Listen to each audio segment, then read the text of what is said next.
Magandang araw mga kaibigan. Pag-usapan natin ngayon ang reaksyon ng taong bayan sa dalawang post. Post ng GMA News at post ng ng TV5 sa pahayag ng Pangulong Marcos Jr. sa isang campaign rally sa Tacloban, Leyte kahapon, March 14. Tungkol ito sa war on drugs ni Pangulong Duterte na kahapon, yun ang unang appearance ni Pangulong Duterte sa ICC trial.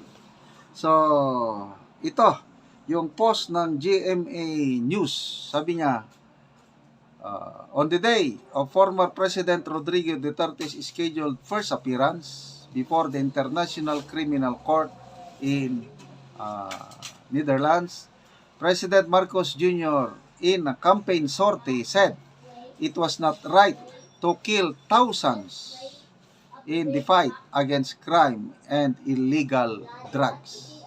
Okay? So, ayun, nag-react ang taong bayan. Okay, so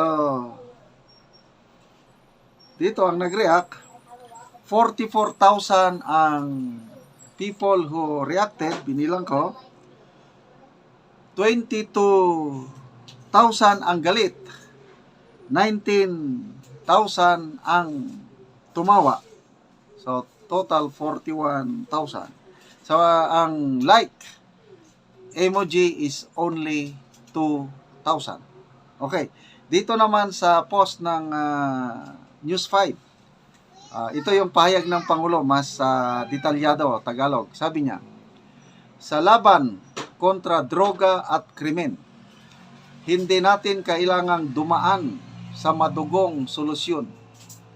Walang naniniwala na ang solusyon sa krimen at droga ay pumatay ng libo-libong kapwa Pilipino. Hindi tama yun. Ang tamang paraan para tiyakin ang kapayapaan at kaayusan ay sa pamamagitan ng maayos na batas.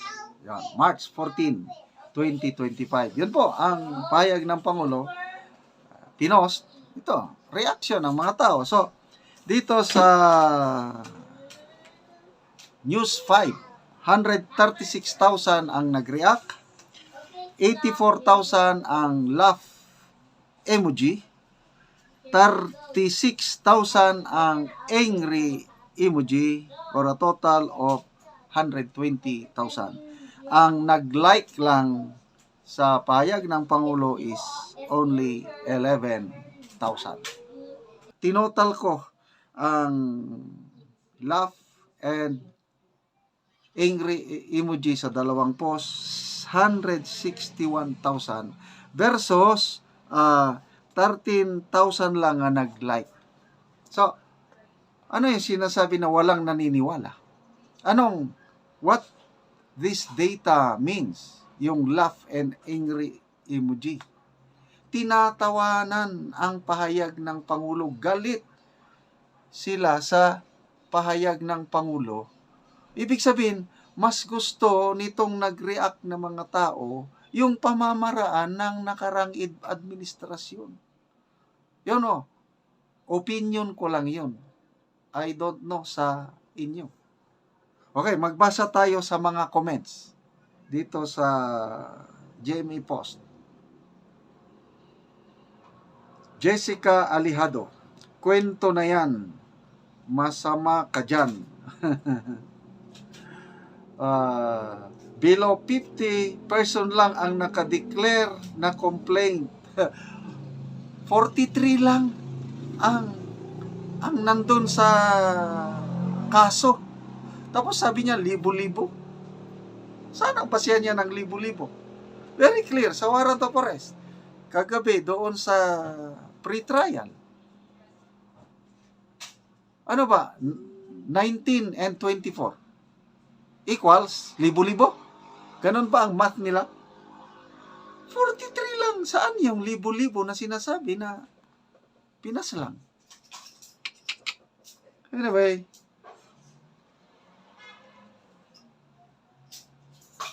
Perlas ng silanganan, sayang hindi nasama sa tukang. Marian Rego, if killing drug addicts is considered wrong, then what about the innocent victims that they have harmed or even killed? Yun mas marami. Carmen S. Liedo, Duterte is the best president. He is a strong leader and not corrupt. He works hard and very dedicated to serve the people. Okay, naghahanap ako ng comment na positive dito sa sinabi ng presidente. Wala pa akong nahanap. Nature escapade. Sabi niya, we hold our former President Duterte in high regard. Instead of enjoying a leisurely retirement, he selflessly devoted his later years to serving the Filipino people out of deep love for our country. His presidency was marked by numerous positive achievements, for which we are truly thankful. While his war on drug faced challenges, he made significant strides in reducing crime and taking on drug. Okay, ito, aking relative, kausap ko kapon. Sa Manila ito nangyari. Ano ba yun? Sabi niya. Naglalakad ako. Maglakad lang daw siya mula sa kanyang residence papuntang Cubao. Dumaan siya sa underpass. Underpass pa yun. Overpass. Yung overpass. Dumaan siya. Grabe. Kitang-kita ko. Doon pa sa may liwanag. Sa may ilaw. Nandun daw. Gumagamit ng ipinagbabawal na gamot sa kalsada. At may pulis pa na malapit. Pinapabayaan lang. So, the same thing nangyari yung sa social media ngayon. Lantaran na, ipinopost pa ng mga taong gumagamit ng ipinagbabawal na droga ang ganong gawain nila. Yun ba yung sabi nila na hindi mo kailangang, ipatupad mo lang daw ang batas. Yun daw ang solusyon ng krimen at droga. Well, kung yun ang sabi niya, bahala ng taong bayan kung maniwala o hindi. But ito, habang tinitignan ko itong mga people na nagre-react, to me, my opinion, karamihan hindi na naniniwala dito sa sinasabi ng Pangulo. Tinatawanan o kaya'y galit. O again, balik tayo sa kanyang post 2 or 3 weeks ago. Yung sabi niya, mamili kayo. Ano ang mas gusto nyo? Yung horrifying times, meaning panahon ni PRRD. Gusto nyo bang balikan yung horrifying times, madilim na kahapon? Or gusto nyong papunta tayo sa magandang kinabukasan? Meaning yung kanyang administrasyon, kung iboto ang mga bagong alyansa, papunta daw tayo sa magandang kinabukasan. Anong reaksyon ng taong bayan? Nako, grabing Guinness World Book of Record. In just 2 days, 700,000 hanggang tinanggal na lang. Wala ka nang makitang bilang. Anong nangyari doon? Takot na sila sa reaksyon ng taong bayan. Kahit yung mga post ng PCO, mga government agencies ng mga post, tinanggal nila yun. Dahil ayaw nilang makita. Kaya lang dito, post ng GMA, post ng News 5 or ABS-CBN, mabibilang mo pa rin. Doon mo ma-determine yung pulso ng taong bayan. Gising na po ang taong bayan. Tignan natin. Andresa Olsen. Rody Duterte is only one man. You may arrest him. You may kill him. But mark my words. He will die as a hero. His story will be immortalized and etched into the fabric of Philippine history. His patriotism and unwavering commitment to his people will transcend time resonating deeply in the hearts of Filipinos. He will become a symbol of resistance and hope. The vocal minority can cling to your 80-80 delusions. Alam nyo na yun. Believing you've succeeded in pushing your politically driven and selfish agenda. But know this, if you kill him, his spirit will live on among millions of Filipinos, enough to ignite. No, hindi ko na lang basahin. Meanwhile, as the Philippine government reaches a new level of disgrace, BBM will go down in history as a spineless puppet, a pathetic shadow of a dictator, proving that incompetence can outdo even tyranny, and a leader with an impaired judgment sold out his own country for power. A man propped up by, hindi ko na lang basahin, ay maiyak-iyak na naman ako. Yes, kahit anong gawin nila kay PRRD, his spirit will live in the hearts of Filipino people. So, pasensya na kayo mga kaibigan. Naging emotional ako sa comment na yon. Okay, so salamat sa inyong pagsubaybay sa ating channel. Nakakatulong kayo ng malaki sa Tribong Talandig sa Bukidnon dahil ang sweldo natin sa channel na ito tinutulong natin sa tribo. Namimigay tayo ng livelihood assistance. Nagpapatanim tayo ngayon ng saging lakatan. Kung may itinanim, may aanihin.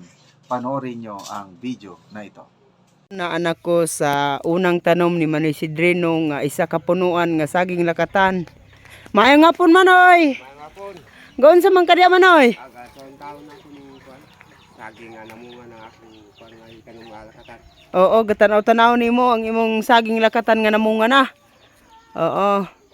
Pila man na siya ka punuan Manoy? Nga una nimo tanom? Oh, isa ra gid ni kapunuan. Isa ra gid ni ka punuan. Wa nay abon-abono ani. Wala na abuno ani. Dugay lang gid nangunod kay wala may abono. Dugay siya nangunod kay wala may abuno. Oh, magduha na gid ka tuig. Kayo nangunod. Magduha na siya ka tuig ay nangunod. Maayo gid ang yuta dinhi sa ato ah. Kayo gid nga. Kay maayo man gid ang saging. bunga sa saging nimo Manoy oh. Awa. Oo, maayo gid ang iyang bunga. Bagko na. Oo, so naa kay tanom pa karon Manoy nga saging lakatan. Naapay akong bagong tanong dumalaga na nga saging. Dumalaga na. Oh, mo gi Abunuhan. sa pag-abuno. Oo, mo giminti nimo sa pag-abono. Oh. Oo, so kini wala ni nabunuhan apan namunga halos duha ka tuig namunga siya. So kadto dali ra to mangunod kay nabunuhan atong bistahon Manoy. Oh. So mao na ni Manoy ang imong ikaduha. Kay kaduha gid nga 20 ka saging. punuan. Abunuhan gid nako. Giabunuhan. Oo. So maayo yang tubo. Oo, ang ranggit ang tubo ani kay Oo. abuno. Ug dali pod ni Manoy mangunod kay kuan man siya kanang ginabunuhan man. Oo. Dili na pareha adtong una nimo nga tanom nga namunga apan dugay. Mo na ni ang tanom nga lakatan ni Manoy Sidrino. Oo, 20 ka punuan ni. O mga nindot gyud ang tubo sa saging lakatan ni Manoy Sidrino. Nga dumalaga na ni siya.